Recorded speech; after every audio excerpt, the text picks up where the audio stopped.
My parents left me at TA train station as a joke. Let's see how she finds her way home. I never went back. 20 years later, they found me. This morning 29 missed calls. I am Megan Miller, 32, a graphic designer in Chicago. This morning, my phone lit up. 29 missed calls from an unknown number. Immediately I was transported back to being 12 years old. Standing alone at Union Station, watching my parents drive away laughing. Let's see how she finds her way home, my mother had shouted. That day changed everything through years of therapy. I built a new life far from the people who abandoned me. I never went back. Until now, they found me. Before I tell you how my parents abandoned me and how I rebuilt my life, growing up in Ridgeview, Pennsylvania was like living in two different worlds. To outsiders, we were the picture-perfect family. Frank and Karen Taylor, successful small business owners with their 2 children, Ethan and me, Jennifer, now Megan. But behind closed doors, our home was an unpredictable minefield. My father Frank owned the largest hardware store in town. He was well respected by everyone, known for his booming laugh and generous donations to local causes. My mother Karen ran a small bakery famous for her apple pies that won the county fair blue ribbon 3 years in a row. They seemed like the ideal American couple to everyone else. But the Frank and Karen I knew were different people entirely. Dad's friendly demeanor would transform the moment he stepped through our front door. His drinking started around dinner time and escalated throughout the evening. A bad day at the store meant walking on eggshells at home. Mom, rather than protecting us, became his most loyal enabler, always making excuses. Your father works so hard for this family. Or he just needs to blow off some steam. Their parenting philosophy revolved around what they called tough love, which was really just cruelty disguised as discipline. This included what they considered teaching moments that most would recognize as emotional abuse. When I was 7, they left me at a grocery store for over an hour because I had asked for candy. Maybe now you'll learn not to be so greedy, Mom had said when they finally returned, finding me crying by the customer service desk. The store manager had been about to call the police. My older brother Ethan, for years my senior, had it differently. He was the golden child who could do no wrong. Star quarterback, straight-A student, and Dad's fishing buddy. While I received criticism for a 97% on a math test, what happened to the other 3%? Ethan would be praised for a B+. I became the family's scapegoat. If anything went wrong, it was somehow my fault. Dinner was cold. I must have distracted Mom while she was cooking. Dad had a bad day at work? Probably because he was up late helping me with homework. The psychological burden was crushing for a child. My 11th birthday particularly stands out. Mom had promised a small party with a few friends. I'd been excited all week, even helping her bake cupcakes the night before. The morning of my birthday, they told me we were going to the local amusement park instead. I was disappointed but tried not to show it. They drove for nearly an hour, pulled into the parking lot, handed me $20 and said, "Have fun. We'll pick you up at 5 p.m.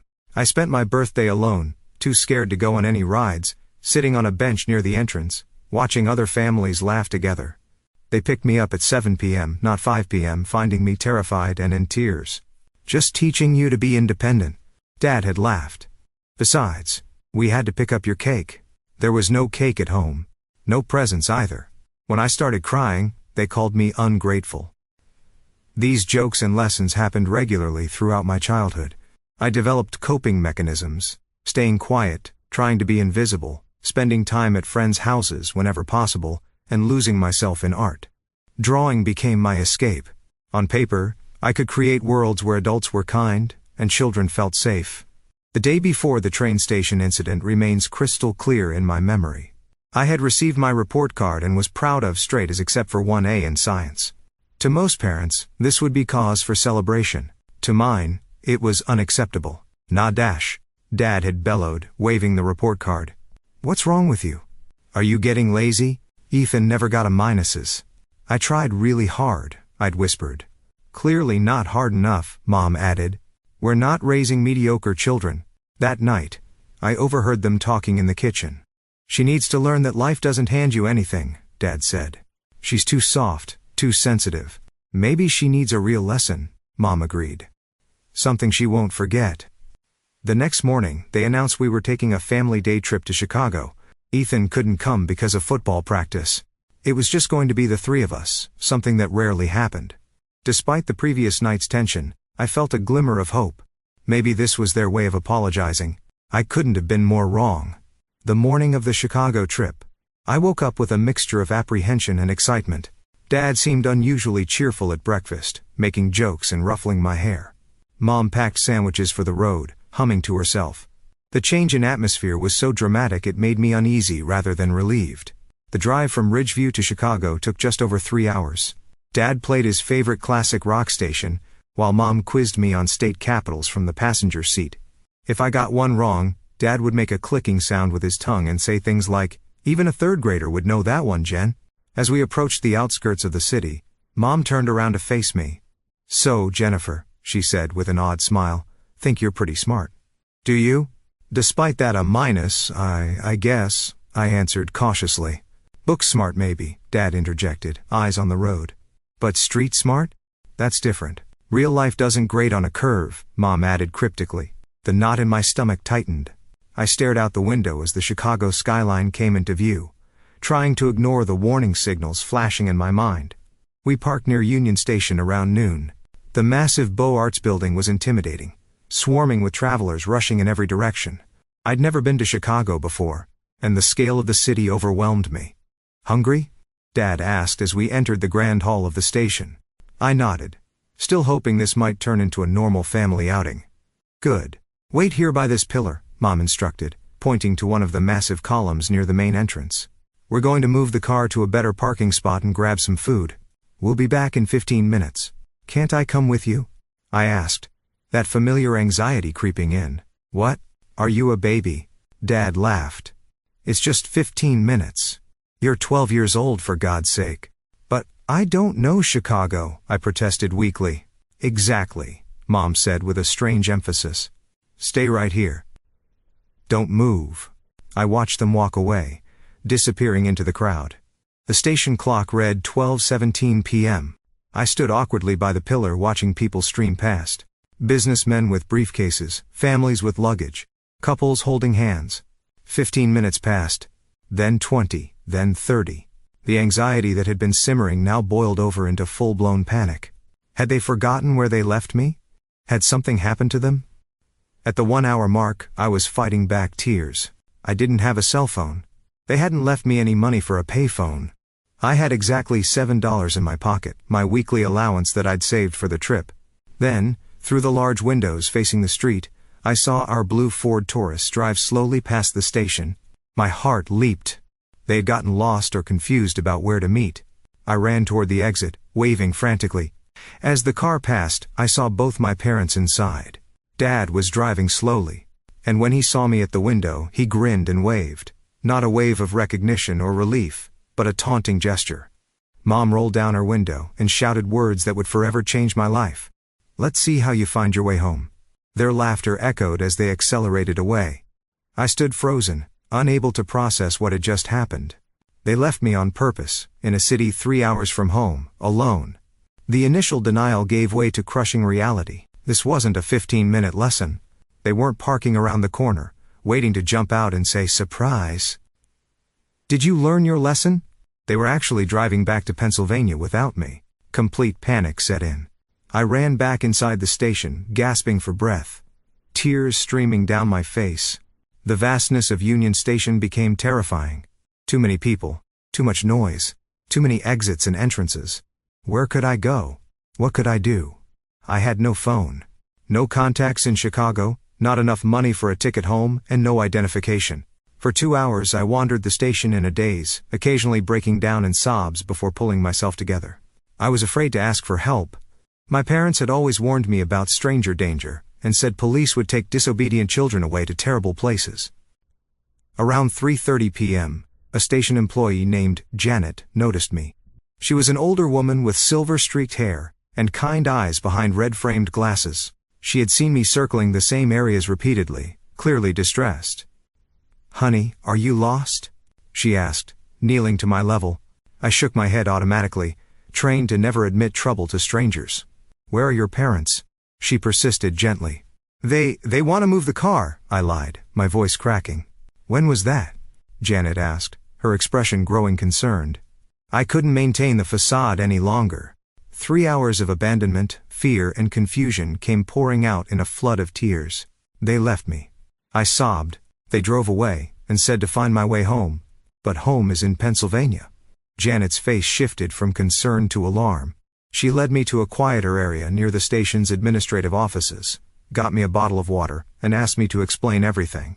Through hiccuping sobs I told her about my parents, the A-, and watching them drive away laughing. "What's your name, sweetheart?" she asked. "Jennifer Taylor," I whispered. "And how old are you, Jennifer?" Devanact. Her face hardened momentarily before softening again. "I'm going to help you, Jennifer. What you're describing is not okay." "Not at all," Janet informed her supervisor, who called station security. A kind security officer named Marcus took over, asking me more questions about my parents, our address and phone number. I could see the adults exchanging glances over my head, their expressions grim. "We need to call the police," Marcus finally said. "What your parents did is abandonment. It's against the law." And that was how, at 4:45 p.m. on a Saturday afternoon, I found myself sitting in a small office at Union Station, watching Officer Teresa Ramirez file a report about my abandonment. My whole body felt numb. This couldn't be real. Parents don't just leave their children in strange cities, but mine had. The fluorescent lights of the Chicago Police Department's 1st District station buzzed overhead as I sat wrapped in a borrowed blanket, though it wasn't cold. Officer Ramirez had brought me here after taking my statement at Union Station. She'd been kind but professional, documenting everything with a seriousness that made the reality of my situation sink in deeper.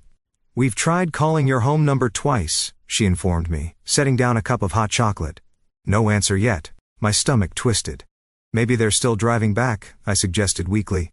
The drive to Ridgeview would take over 3 hours. A small, desperate part of me still hoped this was just an extreme lesson, that they'd turn around halfway home once they felt I'd been scared enough. "Maybe," Officer Ramirez replied. But her tone suggested she thought otherwise. The police station was nothing like I'd imagined. There were no bars or cells visible from where I sat, just desks, computers, and phones. Still, the knowledge that I was in a police station because my own parents had abandoned me was overwhelming. "Jennifer," a new voice called. A woman in her 40s with curly brown hair approached, carrying a file folder. "I'm Laura Donovan from Department of Children and Family Services. I'd like to talk with you for a bit, if that's okay." The next hour passed in a blur of gentle questions. Had my parents done anything like this before? Yes. But never this extreme. Did they ever hit me? No, not physically. Did I feel safe at home? I hesitated too long before answering, which was answer enough. "What's going to happen to me tonight?" I finally asked, my voice small. Laura explained that since they couldn't reach my parents, I would be placed in emergency foster care until the situation could be sorted out. The words, foster care, sent a chill through me. I'd heard stories about foster homes. None of them good. "We have a wonderful emergency placement family," Laura assured me, seeming to read my thoughts. "The Williams family has worked with us for years. They have a daughter about your age." By 9 p.m. I was sitting at the Williams dining table, picking at a plate of spaghetti I couldn't eat. Diane and Robert Williams were trying their best to make me comfortable, but nothing felt real. Their daughter Alicia showed me to the guest room, awkwardly offering to lend me pajamas and a toothbrush. "Your parents will probably come get you tomorrow," she said, trying to be helpful. I nodded, not believing it. I didn't sleep that night. I lay awake staring at the unfamiliar ceiling, replaying the image of my parents driving away laughing. What kind of parents did that? What had I done to deserve it? The next morning, after a breakfast I barely touched, Laura Donovan returned. Her expression told me everything I needed to know before she spoke. "We reached your parents late last night," she said carefully. "Are they coming to get me?" I asked, already knowing the answer. "Not yet," Laura replied. They said they were teaching you a lesson about independence and problem solving." Hot tears sprang to my eyes. "By leaving me in a different state? They claimed they planned to call the station after a few hours to check on you.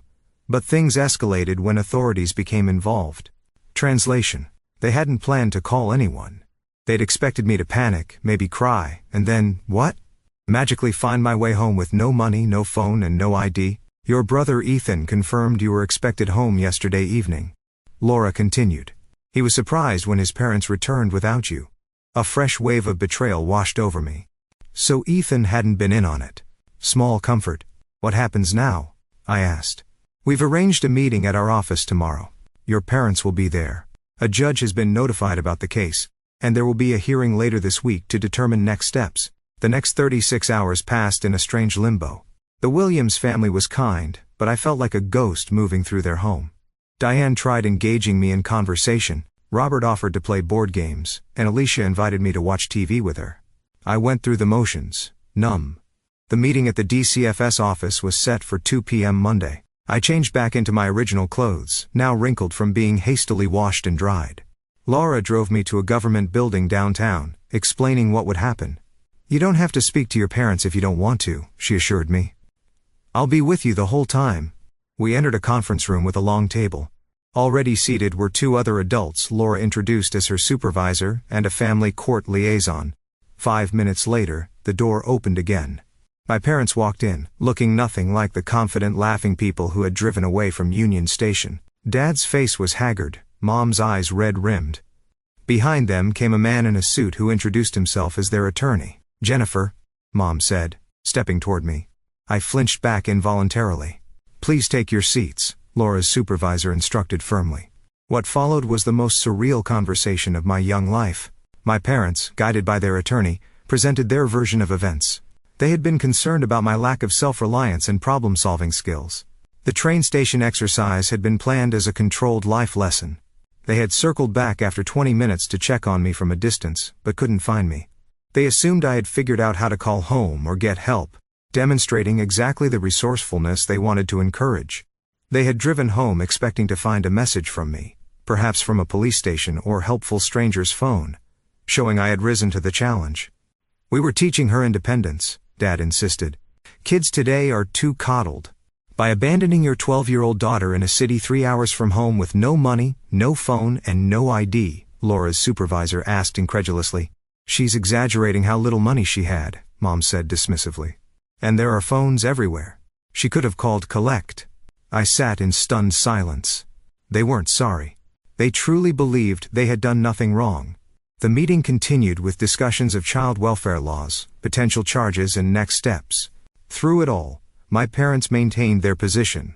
This was a parenting choice, perhaps extreme, but with good intentions. When finally asked if I wanted to return home with them, I found my voice. No, I said firmly, surprising even myself. I don't want to go back. The shock on their faces might have been satisfying under different circumstances.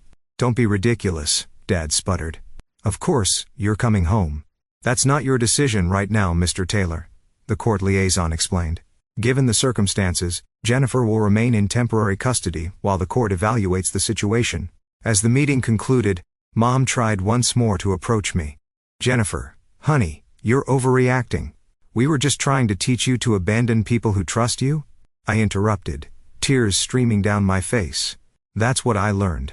I was escorted from the room, my parents' protests fading behind me. In that moment, I knew I would never see our house in Ridgeview as home again. The next few weeks passed in a blur of court hearings, interviews with social workers and therapy sessions.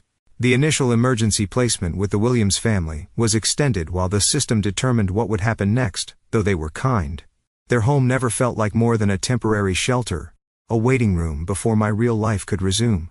1 month after the train station incident, I met Thomas and Sarah Miller. They arrived at the DCFS office on a Tuesday afternoon, both in their early 40s with warm smiles that reached their eyes. Thomas taught high school art, and Sarah was a pediatric nurse. They had no biological children, but had been foster parents for over a decade. We believe every child deserves safety, respect, and room to grow, Sarah explained during our first meeting. Supervised by Grace Chin, my newly assigned social worker. No pressure to talk about anything until you're ready, Thomas added. We just want you to know our home is open to you for as long as you need. There was something genuine about them that cut through my practiced emotional distance. When Grace asked if I'd be willing to try a placement with the Millers, I nodded cautiously. The Millers lived in a modest 2-story house in Evanston, just north of Chicago. My room there had pale yellow walls, a window seat overlooking a small backyard garden, and empty bookshelves waiting to be filled. We want you to make it your own, Sarah explained, showing me around. Pictures, posters, books, whatever makes you comfortable. What are the rules? I asked warily, thinking of the ever-changing expectations at my parents' house. Thomas and Sarah exchanged glances. Basic respect and safety, Thomas replied. Letting us know where you are, helping with household chores, doing your best in school. We'll figure out the details together as we go. I waited for the catch, the hidden expectations, the impossible standards. They never came. The contrast between the Millers and my birth parents was disorienting. The first time I spilled a glass of juice at dinner, I froze in terror, waiting for the explosion of anger. Instead, Sarah simply handed me a cloth saying, "No worries. Accidents happen." Trust came slowly, painfully. I kept waiting for the Millers to reveal their true selves, to drop the act of kindness and show the cruelty I'd been trained to expect from adults. But day after day, they remained consistent in their gentle support. Meanwhile, the legal process continued. My parents attended mandatory parenting classes and counseling sessions, making what Grace called minimal effort. They complained to anyone who would listen that the state had overreacted to a simple parenting choice. Dr. Reynolds, my therapist, helped me understand what had happened in clinical terms. Emotional abuse, neglect, abandonment. She diagnosed me with PTSD and anxiety, introducing coping mechanisms that actually helped. For the first time I learned that my parents' behavior wasn't normal, and more importantly, it wasn't my fault. Nothing you could have done would have justified what they did, Dr. Reynolds emphasized repeatedly, until I began to believe it. 3 months into my stay with the Millers, Ethan came to visit. Now 16, my brother seemed smaller somehow, less the golden child, and more just a teenager uncomfortable in his own skin. We sat awkwardly in the Millers' living room while Sarah busied herself in the kitchen, giving us privacy while remaining within earshot. "They miss you," Ethan said finally, staring at his hands. "Do they?" I asked, skeptical. "In their way," he admitted. "Dad's drinking more. Mom's always cleaning, even when the house is spotless." "Are they sorry?" Ethan hesitated. "They're sorry you're gone. I don't think they understand why what they did was wrong." "And you?" I challenged. "Do you understand?" My brother looked up, his eyes meeting mine directly for perhaps the first time. "I knew they were harder on you. I should have said something, done something. I'm sorry, Jen. It wasn't enough. But it was honest." Ethan and I talked for another hour, cautiously navigating our shared past from our now different perspectives. Before leaving, he hugged me awkwardly and whispered, "I'm glad you're safe." We didn't speak again for many years. The court proceedings culminated in a hearing 6 months after the train station incident. Based on psychological evaluations, home studies, and my own testimony, the judge determined my parents had demonstrated a pattern of emotional abuse culminating in severe neglect and endangerment. My parents were given a choice: complete an intensive 2-year rehabilitation program with supervised visitation or surrender their parental rights. To everyone's surprise but mine, they chose the latter. "We won't be vilified for trying to raise a strong, independent daughter," my father declared to the court. "If the state thinks it can do better, let it try." And just like that, with the stroke of a pen, Frank and Karen Taylor were no longer legally my parents.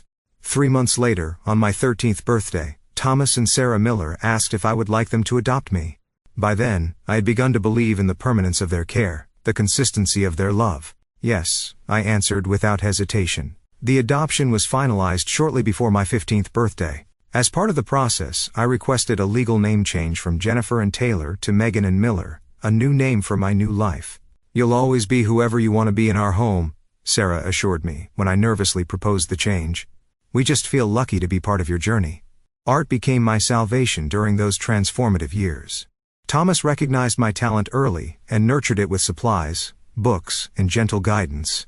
The sketchbooks I filled became a visual diary of my healing process, starting with dark, fragmented images that gradually gave way to color, form, and eventually hope. High school brought new challenges and opportunities.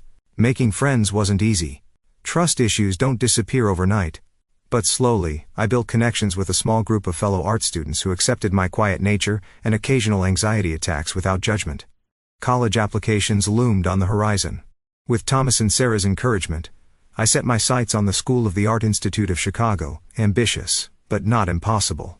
"Wherever you want to go, we'll help you get there," Thomas promised. The acceptance letter arrived on a snowy March afternoon during my senior year. Sarah cried tears of joy. Thomas insisted on framing the letter, and I allowed myself to truly believe that the future could be something bright and beautiful of my own making. Before leaving for college, I made a decision that had been forming for years. I would completely cut ties with my birth family. No contact, no updates. No connections to the people who had so callously discarded me. Are you sure? Sarah asked gently. You might feel differently someday. I'm sure, I replied. The Taylors are my past. You're my family now. And with that resolution firmly in place, I stepped forward into my future. College at the School of the Art Institute of Chicago opened up a world I'd only dreamed about. The campus buzzed with creative energy, students with bright hair and unconventional clothes, professors who spoke about art like it could change the world, and everywhere, the freedom to experiment and grow. My first semester was overwhelming but exhilarating. I declared a major in graphic design, discovering a passion for combining visual art with practical communication. Each successful project built confidence that had been systematically dismantled throughout my childhood. Thomas and Sarah supported me from afar, sending care packages during finals and respecting my need for independence while ensuring I knew their home remained my sanctuary whenever I needed it.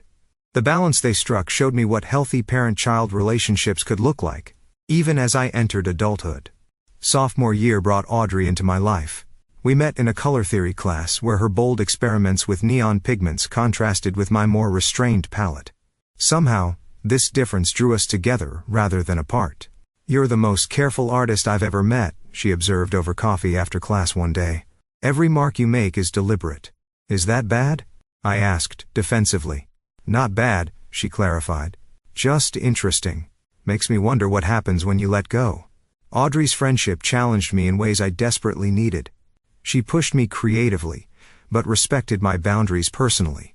When I finally shared snippets of my past with her, she listened without pity or horror, then simply said, "They really screwed up losing someone like you."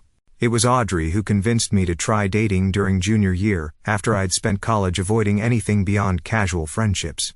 You don't have to trust everyone, she reasoned, but maybe try trusting someone. Brian was a photography major, with kind eyes and patient hands. Our first date, coffee at a tiny cafe near campus, stretched into a 5-hour conversation. He talked about growing up in rural Wisconsin, his parents' dairy farm, his 3 younger sisters. I shared carefully edited versions of my own background, testing his reactions. My birth parents weren't good people, I explained vaguely. I was adopted as a teenager. Family is complicated, he replied simply. I'm more interested in who you are now than where you came from. Our relationship developed slowly. Brian never pushed for more intimacy, emotional or physical, than I was ready to give. The first time he reached for my hand and I flinched away, he simply nodded and continued our conversation as if nothing had happened. The next time, I was ready.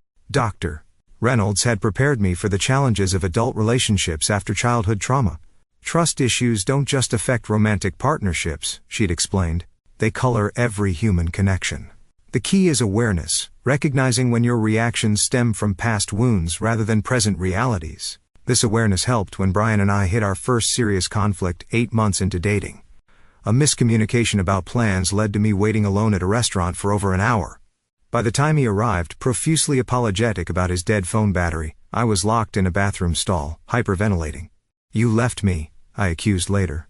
The words carrying the weight of abandonment far beyond a delayed dinner. Brian listened as I explained, really explained, what had happened at the train station all those years ago.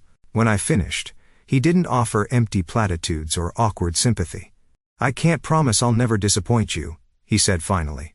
But I can promise I'll never deliberately hurt you, and I'll always come back. It wasn't enough to heal all wounds, but it was honest. Our relationship continued stronger for the vulnerability we'd shared. Graduation approached with mixture of excitement and anxiety. The protective bubble of academia was ending. The real world awaited. Thanks to a professor's recommendation, I secured an interview at Element Design, a mid-sized firm specializing in branding for nonprofits and sustainable businesses. We like your portfolio, the creative director told me after reviewing my work. But more importantly, we like your approach. There's thoughtfulness in your designs that can't be taught. I started at LMNT 2 weeks after graduation, renting a tiny studio apartment 20 minutes from the office. The space was all mine, the first time I'd lived completely alone. I painted the walls soft blue, hung my own artwork alongside prints from artists I admired, and bought plants that required daily care, a small exercise in nurturing life. Work challenged me in unexpected ways. The technical aspects came naturally, but collaborating with clients, presenting concepts and defending creative choices pushed me far outside my comfort zone. My supervisor, Nadia, seemed to intuitively understand when to push and when to support. "Your work speaks for itself," she advised after I stumbled through an early presentation. "Trust that, and the confidence will follow." She was right. Each small success built upon the last, and within 2 years, I was leading projects for major clients. The scared girl from the train station seemed increasingly distant, though therapy continued to help me integrate these different versions of myself. At 27, Brian proposed during a weekend visit to Sarah and Thomas's home. He'd asked their blessing first, not out of old-fashioned protocol, but recognizing their centrality in my life. We married in a small ceremony the following spring with Audrey as my maid of honor and Thomas walking me down the aisle. "You've built something beautiful," Sarah whispered during our mother-daughter dance, a tradition we'd both insisted on maintaining despite our non-traditional relationship. "We built it together," I corrected, embracing the woman who had shown me what motherhood should be. Around this time, my birth parents made their first attempt to contact me. A Facebook message from Karen appeared one ordinary Tuesday. "Jennifer, we've been thinking about you. Would love to reconnect. Dad and I are still in Ridgeview." I stared at the message for hours before showing it to Brian, then Dr. Reynolds. With their support, I made the decision to maintain the boundaries I'd established years before. I blocked the account without responding, then did the same when similar messages appeared on Instagram and LinkedIn in the following months. The intrusions disturbed me, but I refused to let them derail the life I'd worked so hard to build. Instead, I channeled the complicated emotions into a new venture. At 2008, I left Element Design to start my own studio. Focusing on branding for organizations supporting children and families in crisis, Miller Creative became my professional identity, a name that represented not just my work, but the family who had saved me. From a spare bedroom in our apartment, the business grew steadily through referrals and a growing portfolio of successful projects. Brian supported my entrepreneurial leap completely, his own career as a commercial photographer providing stability during the uncertain early months. We discussed children but agreed to revisit the question after the business was established. The thought of parenthood still triggered complex emotions, fears of inadvertently reproducing patterns despite my best intentions. "You're not them, doctor," Reynolds reminded me during a particularly difficult session addressing these fears. "The very fact that you're concerned about this shows how different you are." Our apartment eventually gave way to a small house with enough space for separate home offices and a guest room for visiting family. The day we moved in, Brian surprised me with a rescue dog, a gentle, one-eyed mutt named Scout, who had his own history of abandonment. "Thought you two might understand each other," Brian explained as Scout cautiously explored his new home. He was right. Scout and I bonded immediately, his unquestioning affection helping heal parts of me that still harbored doubt. My morning routine expanded to include walks through the neighborhood park, watching Scout's joy at simply being alive and safe. With each passing year, the life I'd built felt increasingly solid. My business thrived, my marriage deepened, and my relationship with Thomas and Sarah evolved into the adult parent-child dynamic I'd never expected to experience. My chosen family expanded to include Brian's parents and sisters, who welcomed me without reservation or judgment. I had created a stable, healthy existence despite, or perhaps because of, the trauma that had shaped me. The memories remained, but their power diminished with each conscious choice to live differently than I had been raised. Until this morning, when my phone lit up with 29 missed calls and the carefully constructed walls between past and present began to crumble, I stared at my phone in disbelief. 29 missed calls from an unknown number with a Pennsylvania area code. The notification glared at me. A digital intrusion from a past I'd worked so hard to leave behind. My finger hovered over the voicemail icon, heart pounding. Scout sensed my distress, pressing his warm body against my legs. The morning sunlight streamed through the kitchen windows, illuminating the ordinary breakfast scene, coffee mug, half-eaten toast, laptop open to client emails, now transformed by this unexpected connection to my former life. I pressed play, holding my breath. "Jennifer, or Megan. I guess it's Megan now." A male voice, older but instantly recognizable. "Ethan, it's your brother. I know it's been years, and you probably don't want to hear from any of us, but Dad had a heart attack last night. It's bad. The doctors aren't sure if he'll make it. I thought you should know." My number as I disconnected before the message finished, hands shaking so badly I dropped the phone. Scout whined, nudging my palm with his nose. "I'm okay," I whispered, more to myself than to him. I'm okay, but I wasn't. My carefully constructed compartmentalization was crumbling. Within minutes, other notifications appeared. An email from an address I didn't recognize, but with the subject line, "Your father, please read." A Facebook message request that simply read, "Jennifer, it's Mom. Please, call. It's urgent." 20 years of silence, and now this barrage of communication. Why no? What did they want from me? The panic attack hit without warning. My chest tightened, breathing became shallow, and the kitchen walls seemed to close in. I hadn't experienced one this severe in years. Fumbling from my phone, I called Dr. Reynolds' office, grateful when she agreed to see me within the hour. "Your reaction is completely normal," she assured me as I sat in her familiar office, clutching a tissue. "This is a significant trigger connecting to your core trauma." "I don't understand why I'm so affected," I admitted. "I made peace with cutting them off years ago." "Did you?" she asked gently. "Or did you build a life around the absence of that peace?" The question hit harder than I expected. Had I truly processed my childhood or just successfully avoided confronting its deepest wounds? "What do I do?" I asked finally. "That depends on what you want," Dr. Reynolds replied. "There's no right answer here, Megan. You can maintain the boundaries you've established, which would be entirely valid. Or you can engage on your own terms. If there's something you need from this interaction, what would I possibly need from them? Only you can answer that. Closure? Answers? The opportunity to speak your truth? Or perhaps confirmation that your decision to leave was the right one?" I left the session with more questions than answers, but also with grounding techniques to manage the anxiety that threatened to overwhelm me. Back home, I called the two people who had earned the right to advise me on family matters. Sarah answered on the second ring. "Megan, what a lovely surprise." The moment I heard her voice, I broke down again. Through tears, I explained the situation. "Oh, sweetheart," she said when I finished. "What can we do?" "Tell me what to do," I pleaded. "You know we can't do that," she replied gently. "But I can tell you that whatever you decide, Thomas and I support you completely. Your relationship or lack thereof with your birth family doesn't change anything between us." After hanging up, I called Audrey, who offered to come over immediately. Within an hour, she was at my kitchen table, pouring wine despite the early hour. "Okay, let's think this through," she said pragmatically. "What's the worst that could happen if you respond? They could try to pull me back into their dysfunction, make me feel responsible for them, dismiss everything they did, re-traumatize me. And what's the worst that could happen if you don't respond?" I considered this carefully. I might always wonder, maybe regret not having said what I needed to say. "So the question isn't really about them," Audrey observed. "It's about what you need."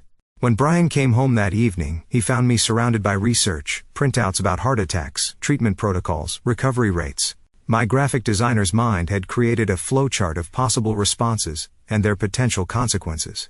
"I see you've been busy," he said, kissing the top of my head. "I need to understand what's happening medically before I decide anything," I explained. "If this is really life or death, or if it's a manipulation," Brian finished when I trailed off. "Is that terrible of me to even think that?" "No," he said firmly. "It's self-protective and smart." We talked late into the night, weighing options and scenarios. Brian, who had never met my birth family, but had witnessed the aftermath of their damage, maintained that I owed them nothing. "But this isn't about owing," he acknowledged. "It's about what will help you move forward." By morning, I had reached a decision. I would not call or visit immediately, but I would respond to Ethan's message with a text. "This is Megan.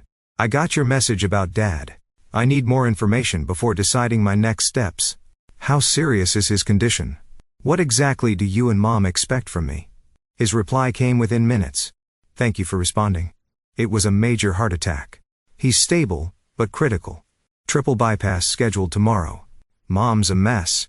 We don't expect anything, just thought you should know. Would understand completely if you want no part of this." The sincerity surprised me. I wrote back, "I need time to think. We'll be in touch." Over the next 3 days I engaged in intense self-reflection, spoke with Dr. Reynolds again, and ultimately made my decision. I would meet with Ethan and only Ethan at a neutral location to get a clearer picture of the situation before considering any contact with my parents. We arranged to meet at a coffee shop halfway between our locations. Seeing my brother after 20 years was surreal. The teenager I remembered was now a middle-aged man with thinning hair and glasses, dressed in a rumpled button-down shirt and khakis.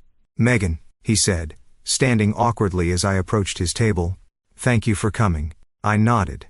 not quite ready for pleasantries. "You look great," he offered. "Really great."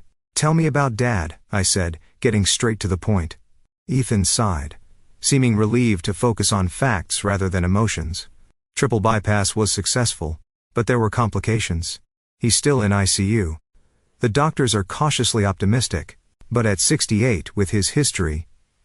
What history? High blood pressure, high cholesterol, still drinks too much, Ethan explained. He retired 5 years ago when his heart problem started. Sold the hardware store. I absorbed this information, trying to reconcile the larger-than-life figure from my childhood with this aging, failing man and mom falling apart basically. They've been married 45 years. For better or worse, they're completely dependent on each other. "Are you close to them?" I asked, genuinely curious about the life that had continued in my absence. Ethan hesitated. "Yes and no. I live about an hour away. See them monthly. Nancy, my wife, isn't their biggest fan, so we keep some distance." "Why not?" Another hesitation. "After you left, things changed. Or maybe I just started seeing more clearly. They never really took responsibility for what happened with you. There were a lot of stories they told to themselves, to family, to everyone. But over time, especially after having my own kids, I couldn't keep pretending." "What did they tell people about me?" I asked, both dreading and needing to know. "At first, that you were staying with friends in Chicago for school opportunities. Later, that you'd become rebellious and cut contact, despite their best efforts. Most people believed them. They were good at presenting themselves as victims." The familiar anger rose in my chest. "And you let them?" "Yes," he admitted quietly. "For years I did. I was 18, heading to college. It was easier to accept their version than confront what really happened. I'm not proud of that." His honesty disarmed me slightly. "Why are you reaching out now after all this time?" "Just because Dad is sick." "Partly," Ethan acknowledged. "But also because my daughter Emma is 12 now, the age you were when it happened. Watching her grow up has made everything so much clearer. The thought of anyone doing to her what they did to you." He shook his head, unable to finish. We talked for nearly 2 hours. Ethan filled in the 20-year gap, telling me about his life as an accountant, his wife Nancy, their 2 children. He answered my questions about our parents with painful honesty, neither defending their actions nor exaggerating their faults. "Have they ever expressed genuine remorse?" I asked finally. "Not regret that I left, but actual understanding of what they did wrong?" "In moments," Ethan replied. "Dad has said things when drinking that he went too far, that he wishes things had been different. Mom still struggles more with taking responsibility, but they've both asked about you over the years. They keep a photo of you, your high school photo from before, on their mantle." The image disturbed me, my younger self preserved in their home like a memorial, while the person I'd become remained unknown to them. "Would you consider visiting Dad in the hospital?" Ethan asked eventually. "You wouldn't have to talk to him if he's awake. And I can make sure Mom isn't there if you prefer." I considered the request carefully. "I need to think about it." "Of course," he nodded. "And Megan?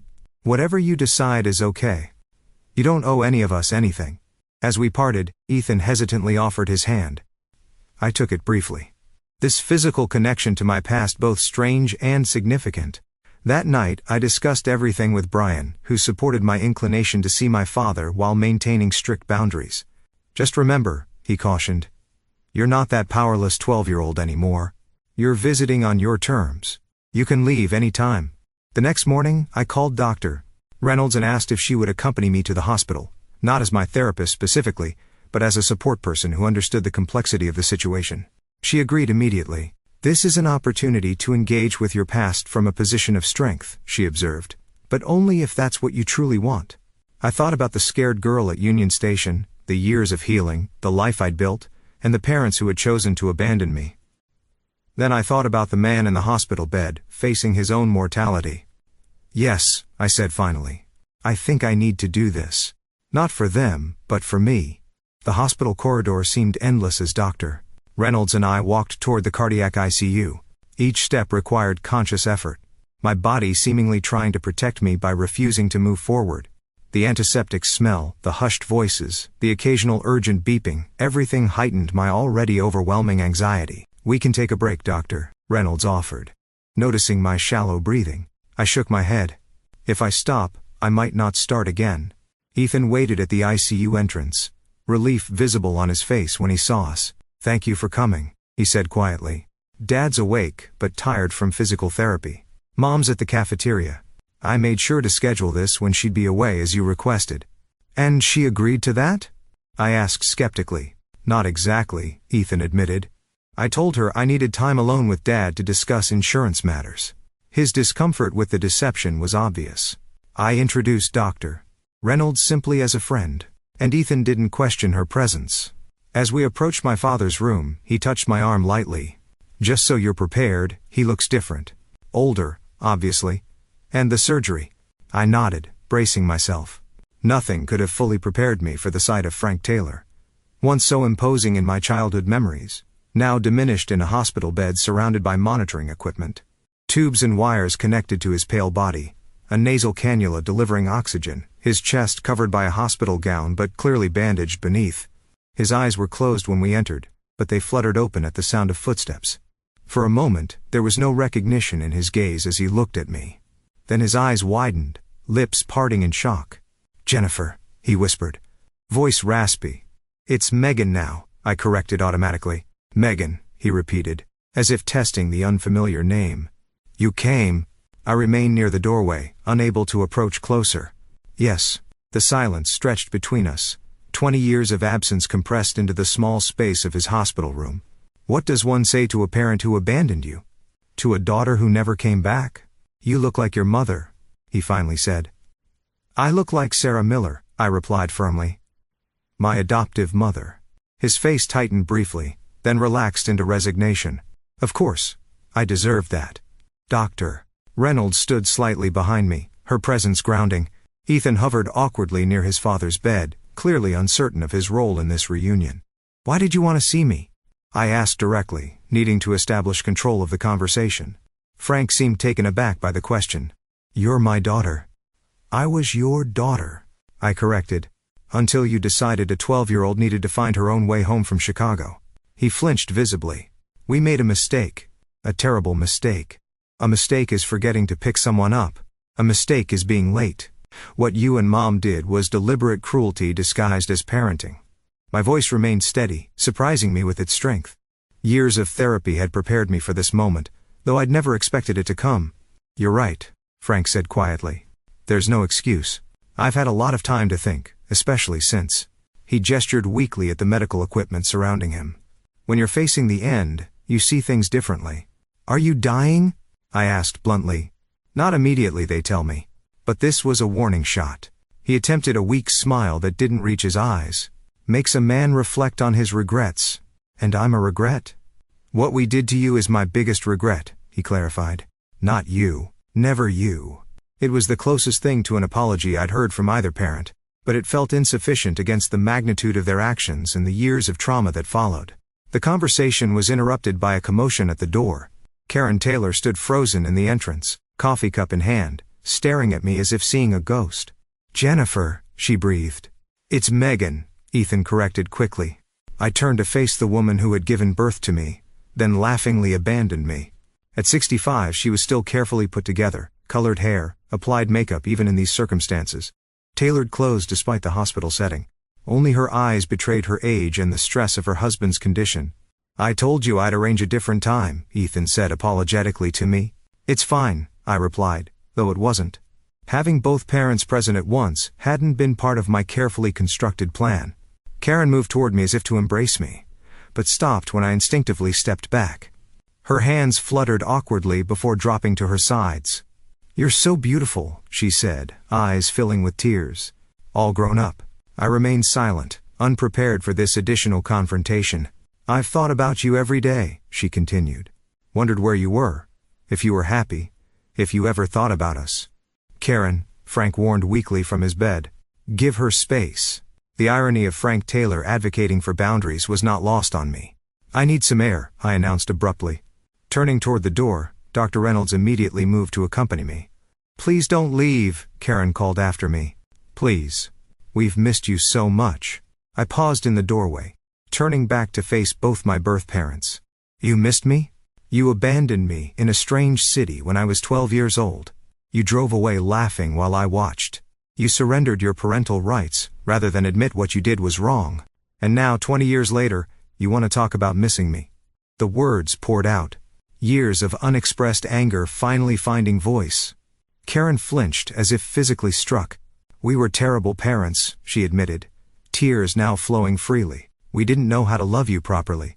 That's not an excuse, I replied. Millions of people figure out how to parent without abandoning their children. You're right, Frank interjected from his bed. There is no excuse. We failed you completely. The simple acknowledgement, devoid of justification, momentarily disarmed me. This was what I had needed to hear 20 years ago. Not explanations or defenses, but simple accountability. I didn't come here for apologies, I said finally. I came to see for myself that the people who had such power over me are just that, people. Flawed, aging, ordinary people who made unforgivable choices. Is there any chance? Karen began. No, I interrupted. There's no chance of reconciliation, if that's what you're asking. That opportunity ended the moment you drove away from Union Station. What I can offer is closure for all of us. I looked directly at Frank in his hospital bed. I hope you recover fully from your surgery. I don't wish either of you will, but I need you to understand that I am not Jennifer Taylor anymore. I haven't been for 20 years. I'm Megan Miller. I have wonderful adoptive parents, a loving husband, successful career, and a life built far away from the damage you caused. My voice remained steady as I continued. I don't hate you anymore. That's taken years of work. But I don't forgive you either, and I don't want you in my life. Any contact should go through Ethan first, and I reserve the right to ignore it completely. The finality of my statement hung in the air. Karen sobbed quietly while Frank closed his eyes, a single tear tracking down his weathered cheek. We understand, he said finally. Dr. Reynolds and I left shortly after, the confrontation having exhausted me emotionally. In the hospital parking lot, I stopped and took a deep breath of fresh air, feeling lighter than I had in years. You did beautifully, Dr. Reynolds observed. How are you feeling? Like I finally got to be the adult in the room with them, I replied. Like I took back some of the power they had over me for so long. Over the next few days, I processed the hospital encounter through additional therapy sessions and long conversations with Brian, Sarah, and Thomas. The experience had been draining, but ultimately empowering. I had faced my abusers on my terms and walked away intact. Ethan texted updates about our father's recovery, which I appreciated but didn't feel compelled to act upon. I made it clear that while I was open to maintaining minimal contact with my brother, my boundaries regarding our parents remained firm. 1 week after the hospital visit, I sat at my desk, deleting the numerous contact attempts from my birth parents that had accumulated since our meeting. Karen had sent daily emails despite my clear statement about boundaries. Frank had tried calling twice. I blocked their numbers and email addresses without reading the messages, then called Sarah. I just wanted to say thank you, I told her when she answered. For everything. For showing me what parents should be. Oh, sweetheart, she replied warmly. You've given us far more than we could ever give you. That evening, Brian and I took Scout for a long walk through our neighborhood. The summer air was warm, fireflies beginning to appear in the gathering dusk. Scout trotted happily ahead, his one good eye bright with canine contentment. What are you thinking about? Brian asked, squeezing my hand. How sometimes the family you're born into isn't the family you're meant to have, I replied. And how grateful I am that I found mine. The path forward wouldn't always be smooth. Trauma leaves lasting imprints and healing isn't linear. But for perhaps the first time, I felt truly free of the shadow my birth parents had cast over my life. I had confronted them not as the frightened child they had abandoned, but as the strong, successful woman I had become despite them. The 12-year-old girl left alone at Union Station had found her way home after all, not to the place she had come from but to the life and family she had chosen for herself. Have you ever had to set boundaries with family members who hurt you? What helped you heal from childhood trauma? I'd love to hear your stories in the comments below. Thank you for listening, and I wish you strength on your own healing.